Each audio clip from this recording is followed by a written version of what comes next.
He's been looking for you for a long time.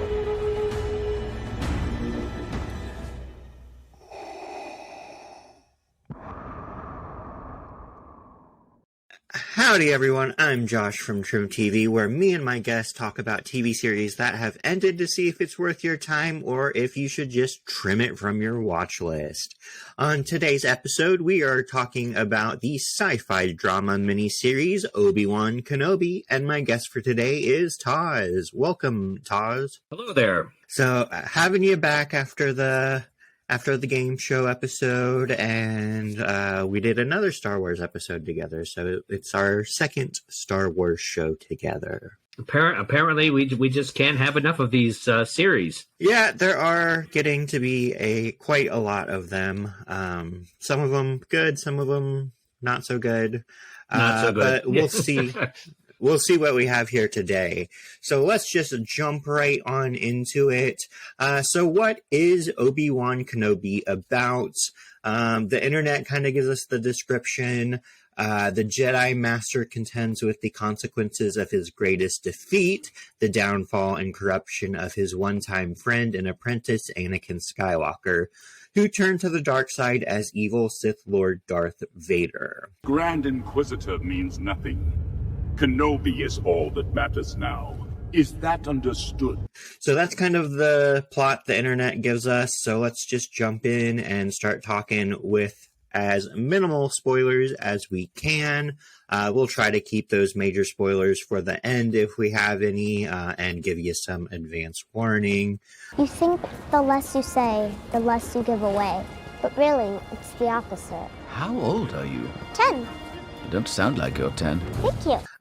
So I like this series, how it opens up. It opens up with a great action scene, and not to be like pro-child murder or anything, but I'm like immediately like, yes, we're going to get to see Anakin finally murk some younglings, and it just doesn't pay off that way yet.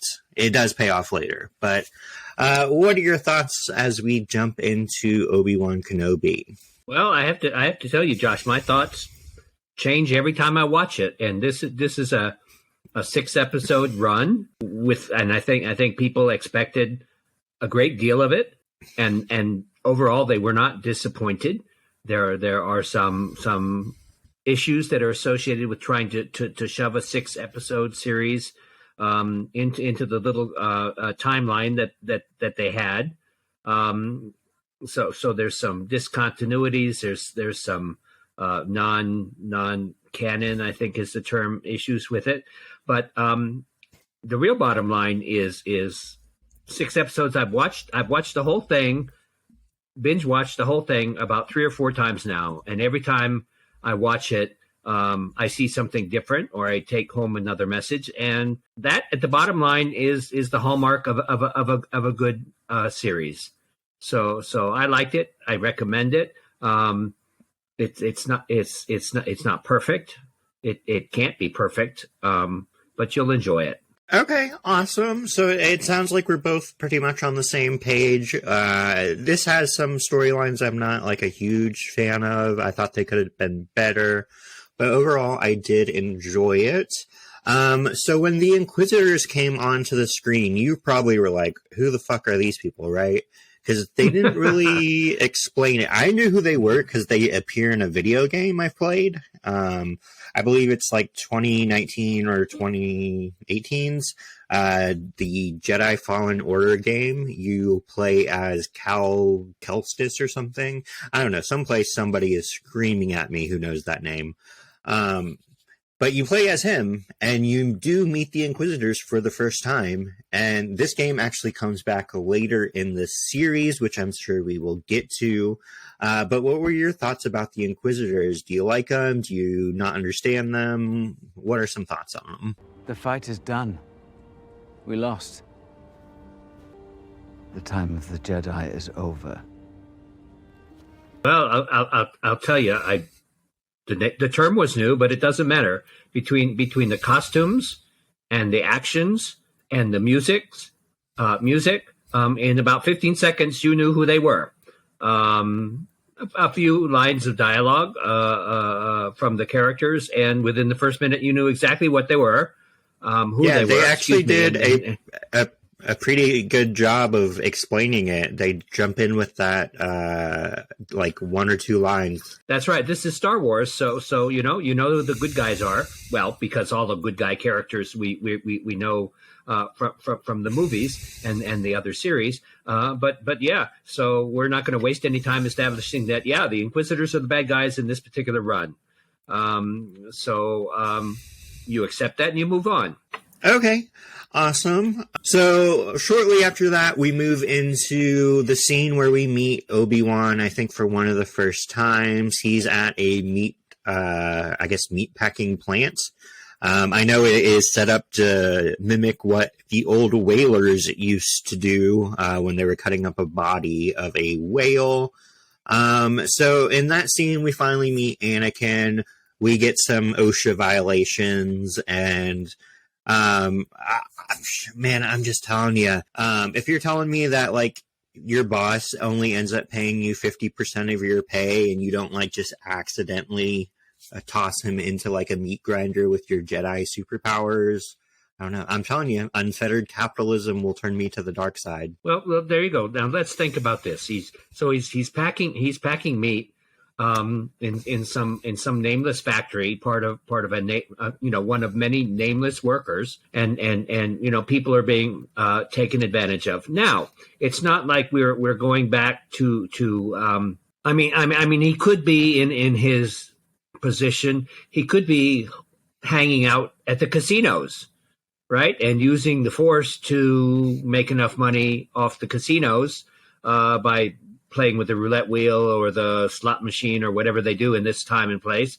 That's how he could be making his living. But instead, he's chosen to work in the meat packing factory. So again, that sets up an expectation and an environment that's pretty clear from the beginning. Like, good Lord. I mean, ask the question, why is a Jedi working in a meat factory? Something's going on. There's a reason behind it. And that's right in your face, so you can't avoid it. Yeah, and then shortly after that, we get the Inquisitors just searching the planet for Jedi. After all, they are the Jedi hunters and Jedi killers. After Order 66, they were formed by the dark side to go around and eliminate the remaining Jedi who survived Order 66. So we get a couple of scenes of them intimidating, I believe we're on Tatooine, intimidating Tatooians. We get one scene where the third sister chops off some random lady's hand, and I'm over here like, Miss, I'm pretty sure we outlawed collective punishment in the Space Geneva Convention. But again, this character, third sister, she's got this awesome black costume. She's got this awesome presence. The actor did a very, very good job. But it's clear from the get-go, she's on the bad side of things, and she's on the really bad side of things. So again, maybe it's a bit overwrought, but it's like it's what we've come to expect.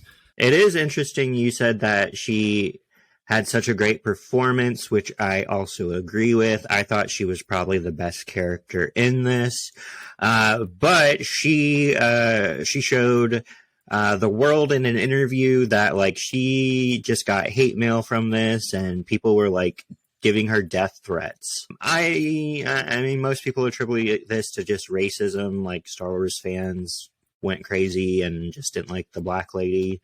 I thought she was fantastic. I don't know what people were talking about, saying like she was just terrible in this, but yeah, I really enjoyed her performance and thought she was probably the best character in this. Well, with the possible exception of Leia, right? Oh, you liked Leia? I think the actress, young lady, Blair, I think is the name. I mean, that's a challenging role, isn't it? You got to play a well-established character, but well-established as an adult, and you have to play that character as a child in the midst of this whole space opera and space drama, and not lose your way, not lose your own footing. And I think Blair and did very well on the character of Leia. And in fact, this whole watching again, it's a binge watchable 6 episodes. It occurred to me, despite the title, the real unknowns and the real developments and the real interests were on the parts of of Leia and Third Sister, and some others as well. Obi-Wan, we all know Obi-Wan. We've known him from all the films, and we've known him from other venues. So there's a few little surprises there, but there's no big surprises. The big surprises were for these other characters. I thought Leia, the actor, did great. I did not enjoy the character, though. I didn't want Leia in this. I thought the character was rather annoying, and like every time they were on screen, I was just like, Anakin needs to kill them. Yep, Anakin definitely needs to kill them. Make me float. What? I want to float. No. But you actually liked her? Well, it was part of the plot that her character had some major roles to play. I don't think this is a spoiler, but Obi-Wan is pulled out of retirement because of a threat to Leia, right? Right. That was curious to me, and that's one of the things that bothers me as I keep going back and watching it again and again.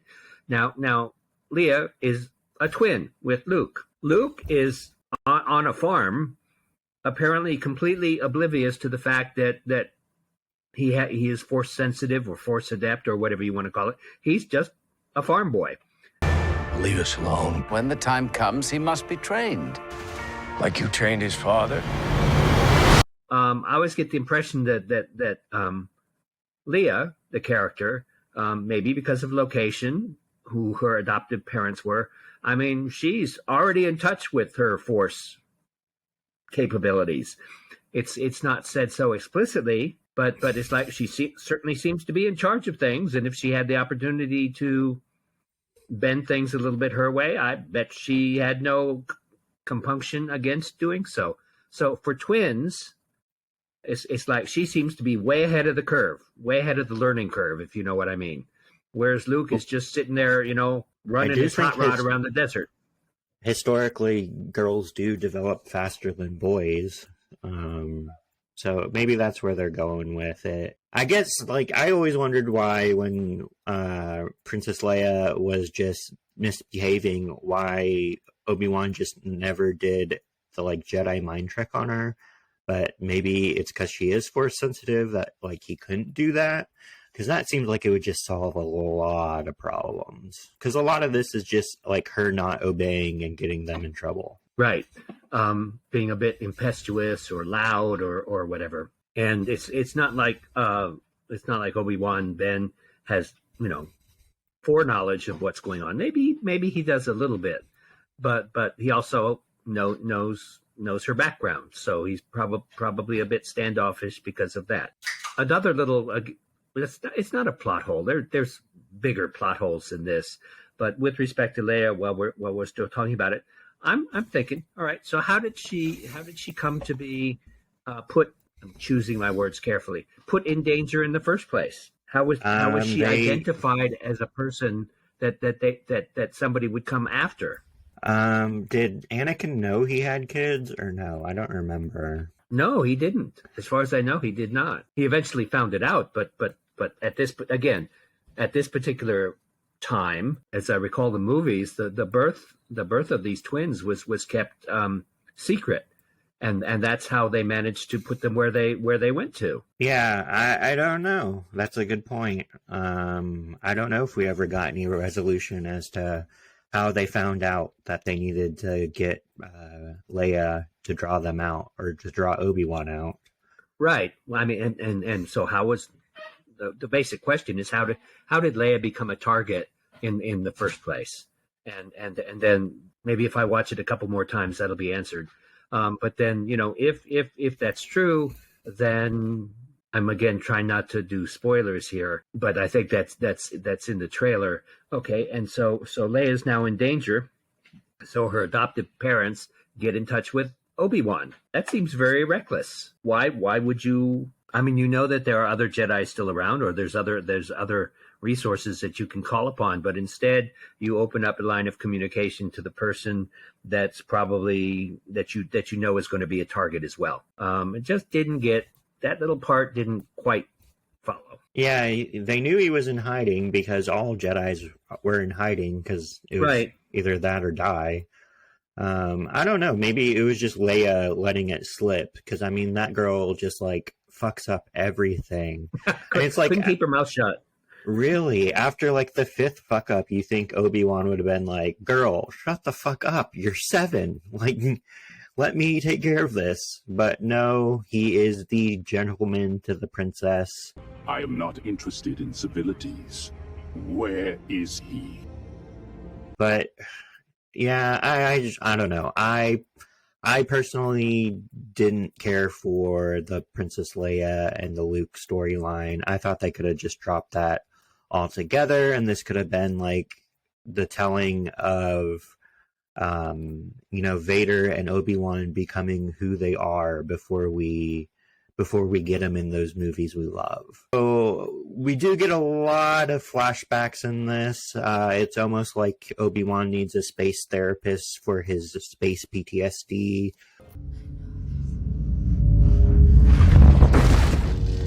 My brother, Anakin!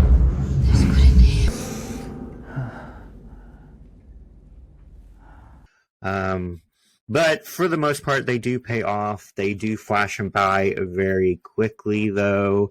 But there are a bunch of Easter eggs in those. Later in the series, we get the third sister's backstory. And yeah, I was correct. She is a great character.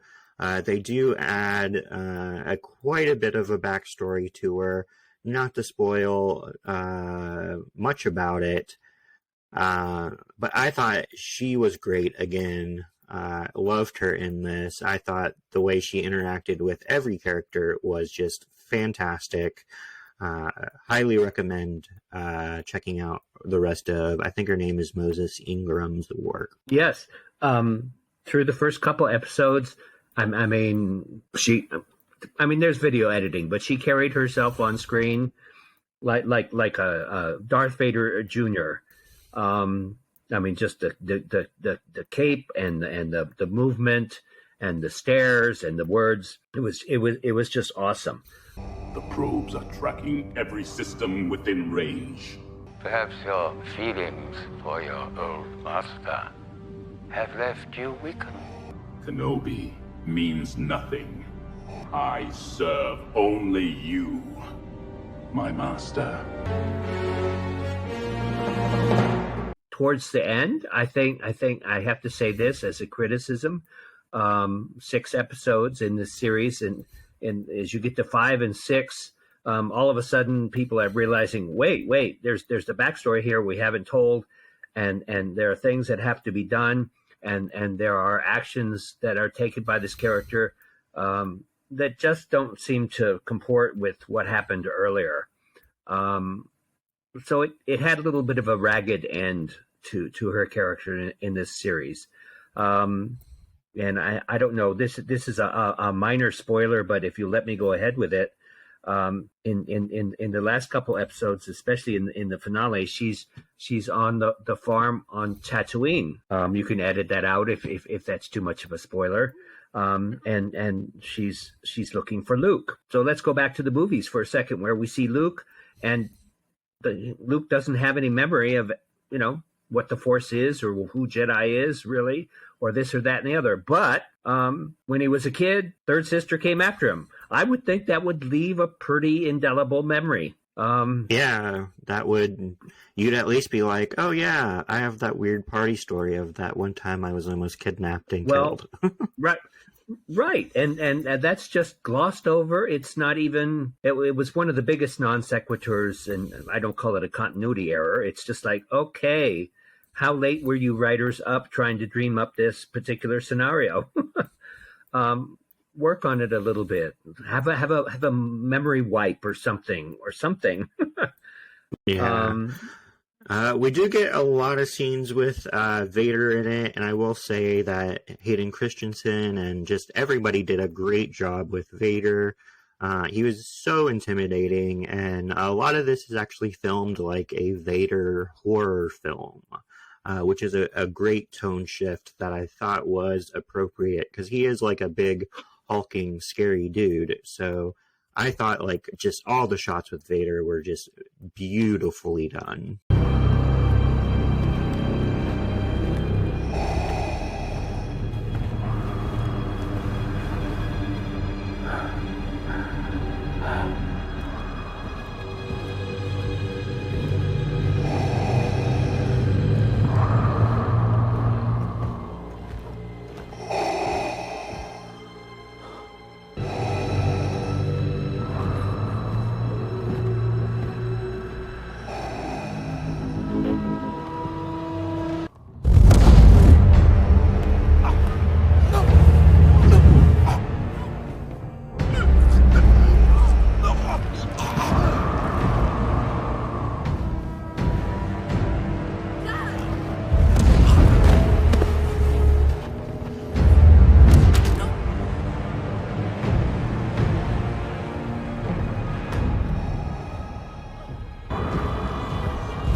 They finally let him be, instead of his growing up story or growing into himself story, as horrible as that was in some of the movies. It's like they just let him be the asshole that he was, will be. I don't quite know, whatever. But it's like there were no holds barred, and the actor actually stepped up to it and did a good job with it.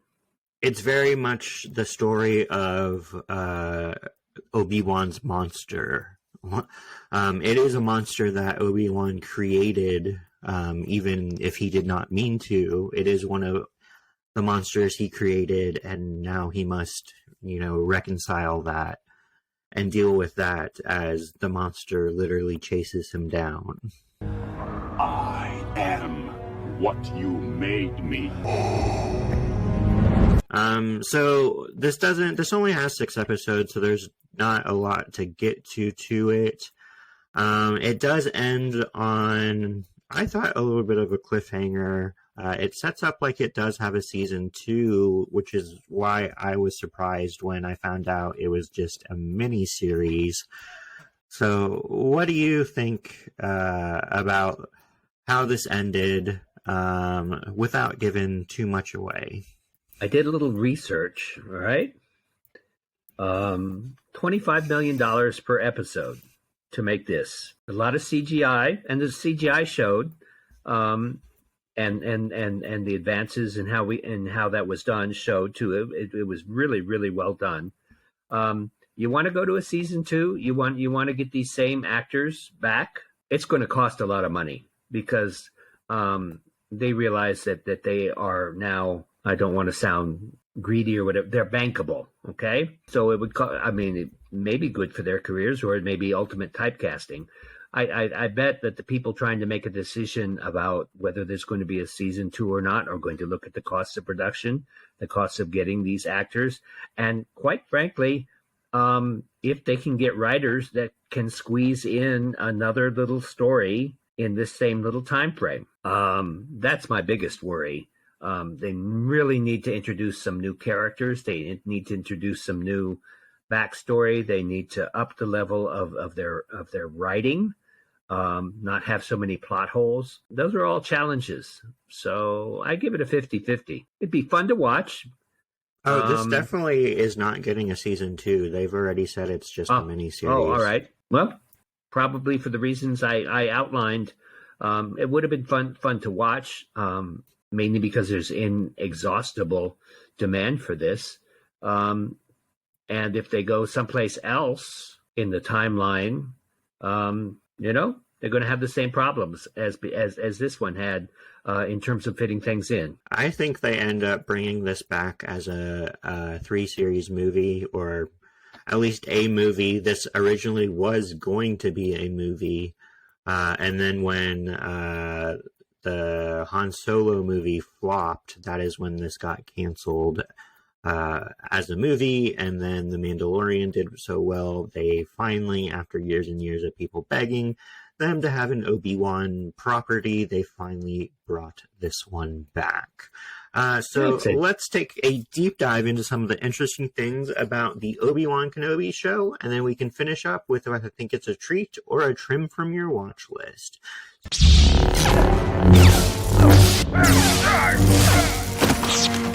So let's get into some of the basics of Obi-Wan Kenobi. Obi-Wan Kenobi is one season with 6 episodes that generally run about 45 minutes, with the series airing in 2022. Rotten Tomatoes critics give Obi-Wan Kenobi an 82% rating, and the fans rating it much lower at 63%. This came out in 2022, and I would have bet $1 million that this was like 3 years old. I don't know why that is. It just does not feel like it came out like 3 or 4 months ago. So let's get into some of the positives.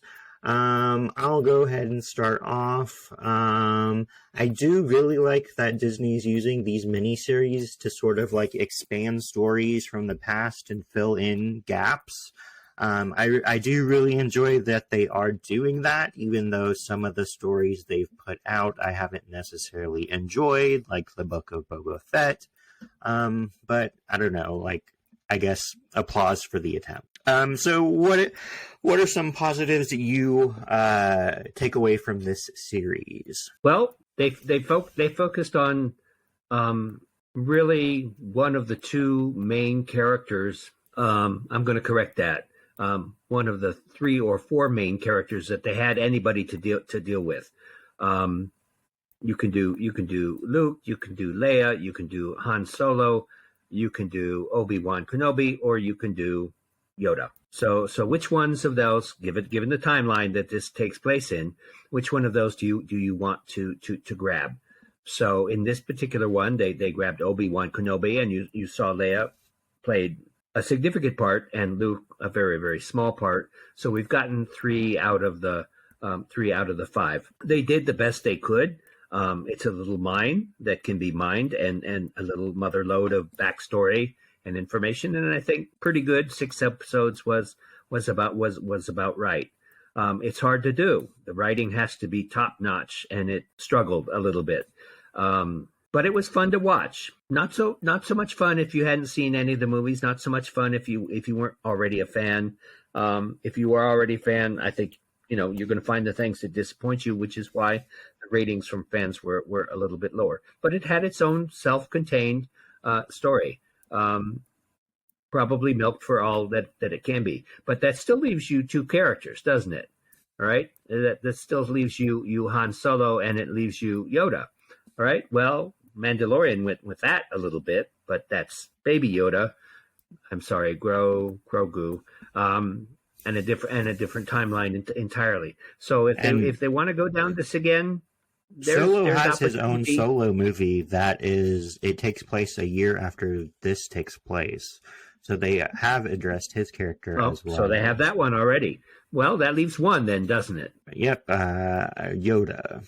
So that would actually be an interesting process for them to follow through on, because that's entirely unconstrained. Who the heck is this person, this creature? I wouldn't be where'd they come surprised from? if we get a Mace Windu spinoff with Samuel L. Jackson, where he can interact with Obi-Wan. Oh, that'd be cool too. Spinoff. That'd be cool too.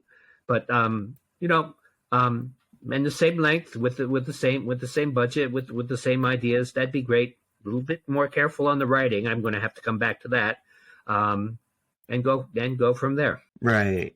Awesome. And I think this entire series just looks gorgeous. They're using that technology that Star Trek and the most recent Star Wars shows are using, where the entire wall panel is transformable into a digital set.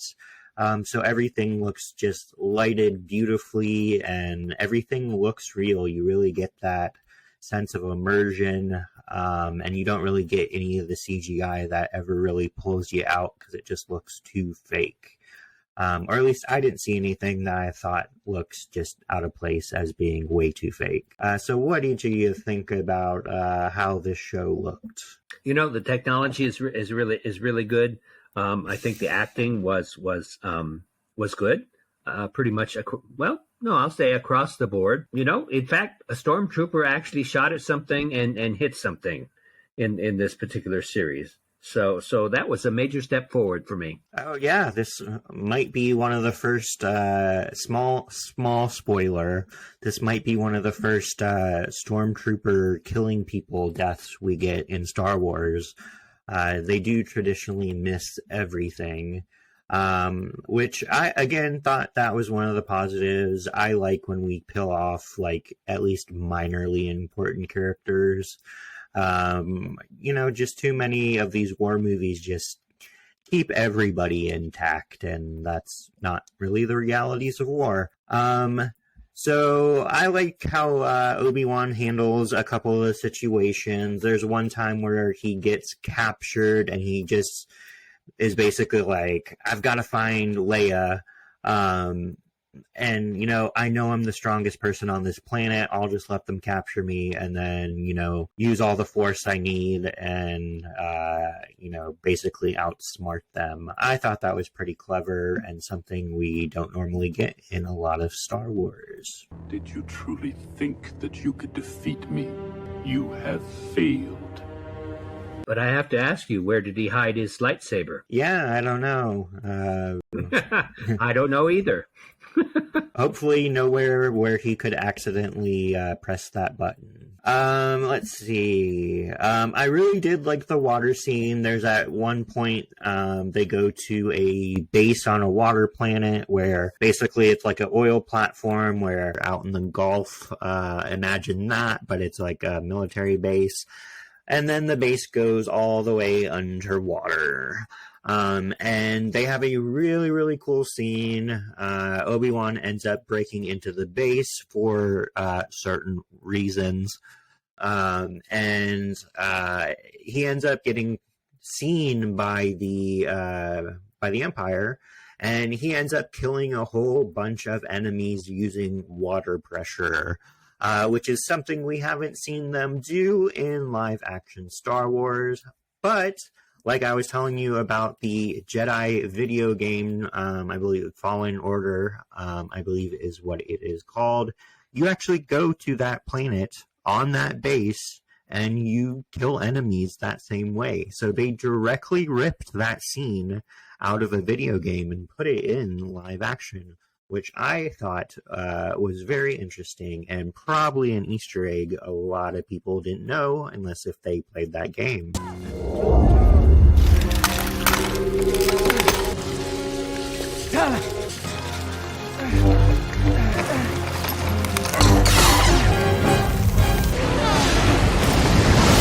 Live action, or at least CGI action. I did. I am watching currently like 3/4 of the way of the documentary about the making of the show.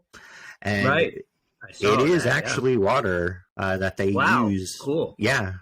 It is a very good documentary. We'll definitely get into that towards the end. So I guess my final positive, I just love that they have this big battle towards the end.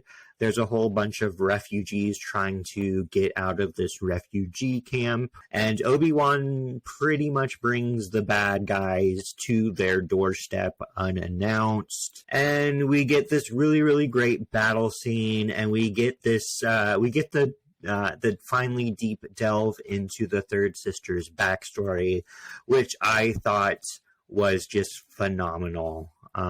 She, like I said, was one of my favorite characters in the series, and big shout out to Moses Ingram. I believe that is her name, because again, she did fucking phenomenal. I think she did a great job, really. And what a challenge to step up to that and to make those scenes yours.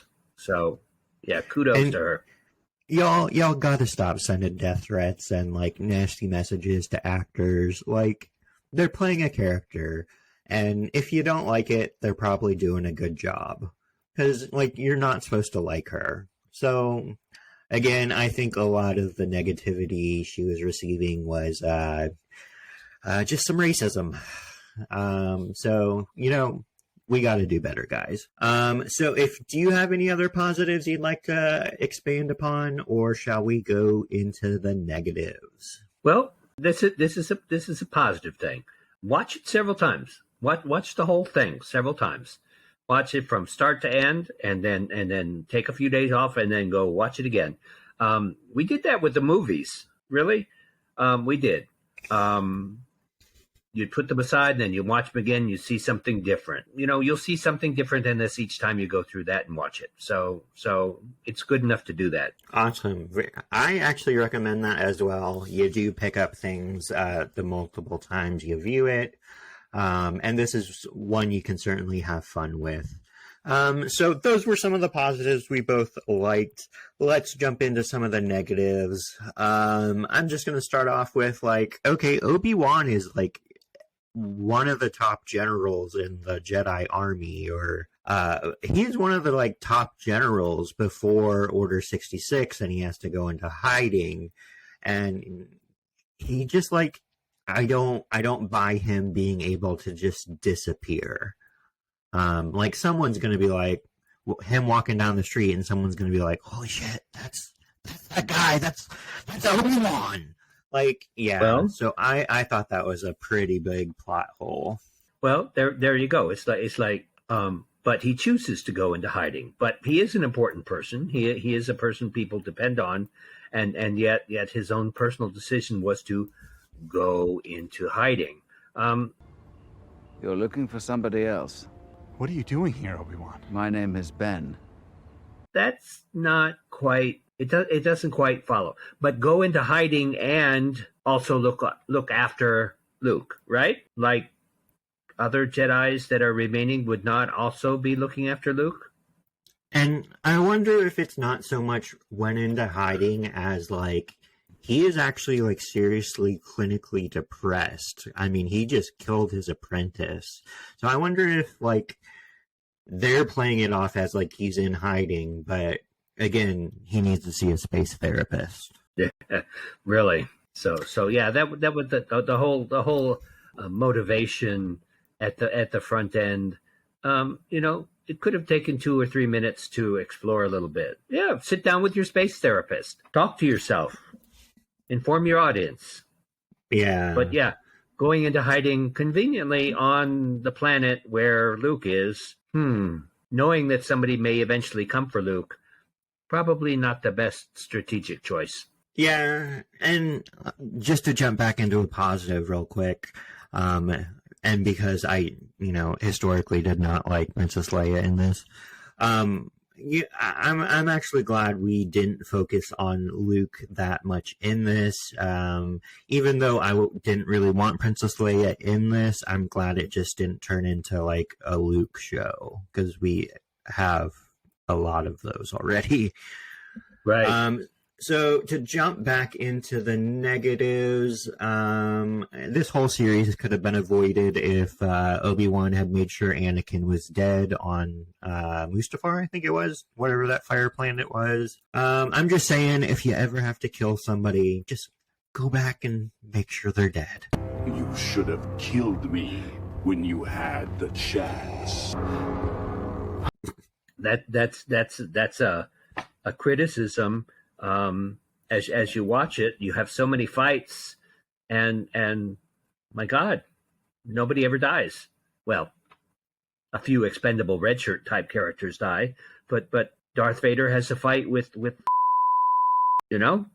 so one would expect something to happen there, and it didn't. So if you're if the writers invested in the character, they just do not want to let them go. Right, yeah. You spend all that money, and you might as well keep them alive, I guess. And amazingly so, they don't go through any recovery. And Boba Fett at least had his back tank and some time. Sometimes it seems like in this series, recovery is instantaneous. Yeah, very much true. So if you don't have any other negatives, You were born what defeat would bring. I will tolerate your weakness no longer. it is time to jump into the facts and trivia section. Yay! So like I said before, this was originally intended to be a feature film, and it had a completely different story. But after the failure of the solo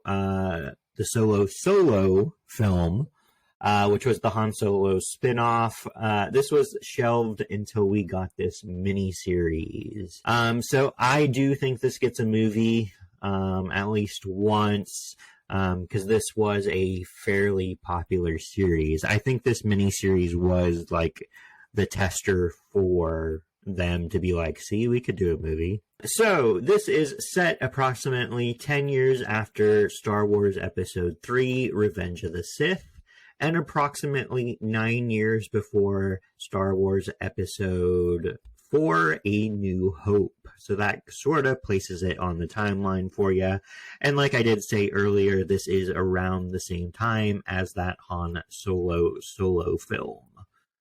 The group of Force-sensitive assassins known as the Inquisitors make their live-action debut. They were hired by the Galactic Empire to kill any Jedi that survived Order 66. There are 10 Inquisitors that are canon so far. The Grand Inquisitor, 5th Brother, 7th Sister, 8th Brother, and 8th Brother all appear in the Rebels animated TV series. The 6th and 10th Brother, as well as 2 unnamed Inquisitors, also appear in the comics, and the 2nd and 9th Sister appear in that video game I was telling you about.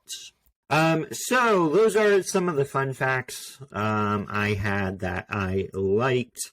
So let's jump into the next section. How would you fix or reboot or spin off Obi-Wan Kenobi?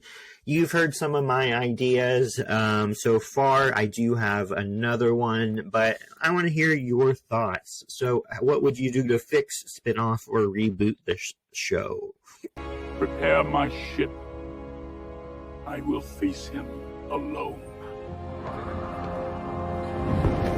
Well, I always have some strange thoughts. If in this series, Obi-Wan Ben goes into hiding, has depressed mental state, rethinking what he's done. Where's his mentor? Dead.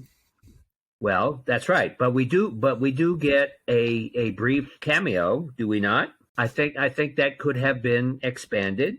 There could have been perhaps another mentor. I can tell you why it wasn't expanded. Okay, tell me. Okay, so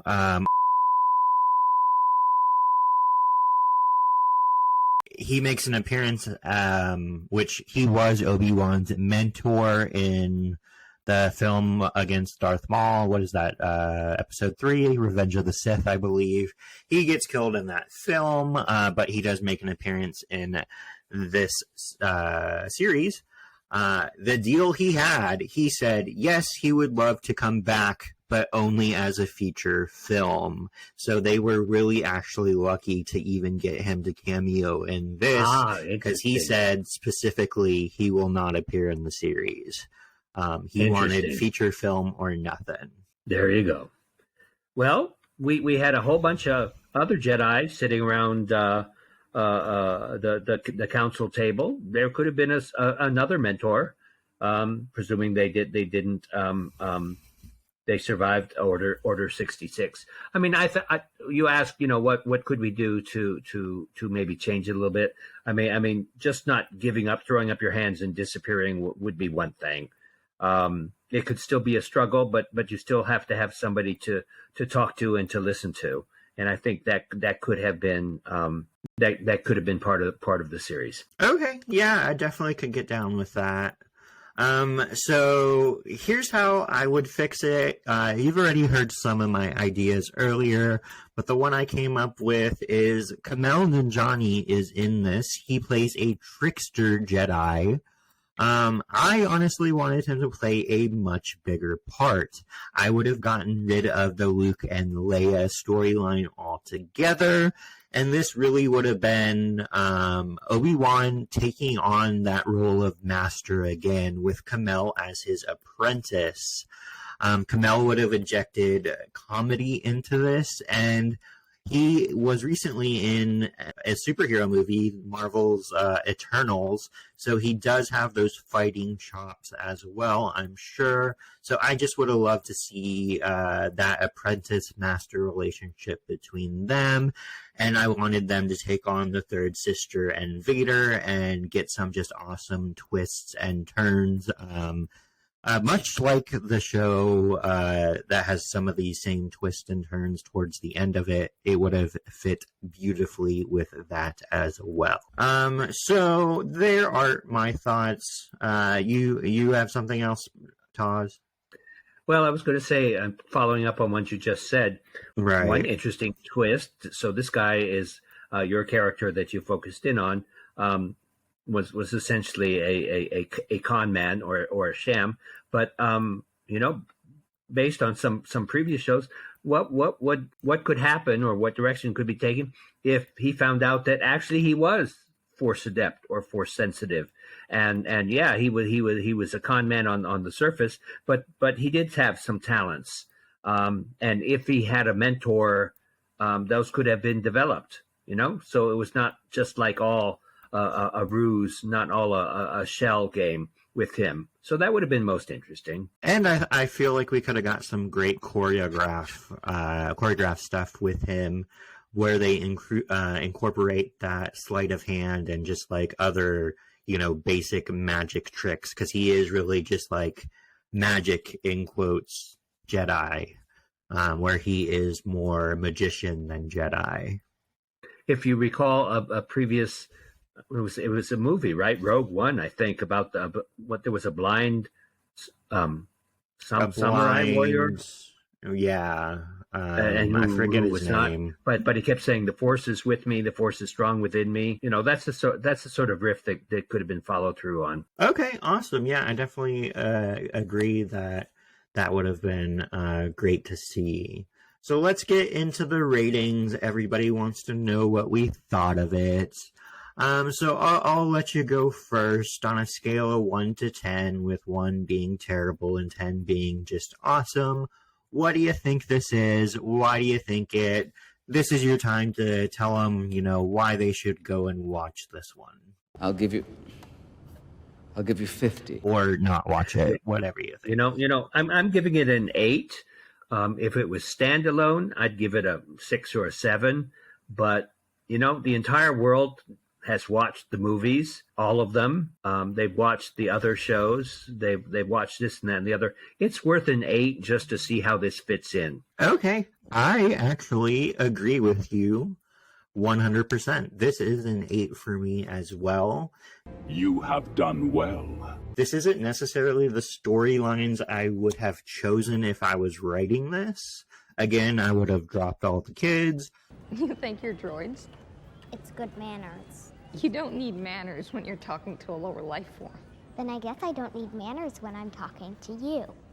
But I did like it, and I like it a lot better than a lot of the other Star Wars stuff that's come out recently. Okay, so we have some recommendations. I think if you like this show, you're probably going to enjoy The Mandalorian. I think you might enjoy Andor, which is the newest Star Wars that came out. I know we're both watching that.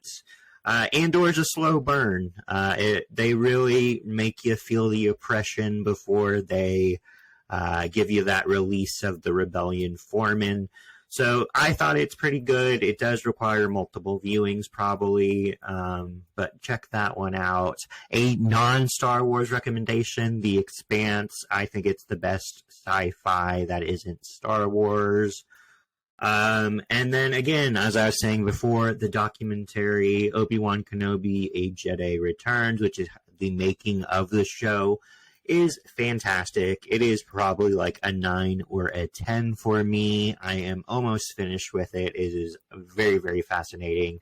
When I was watching it, I immediately was like, oh, Taj would love this. So I highly recommend you check it out as well. It goes into the behind the scenes and the making of this.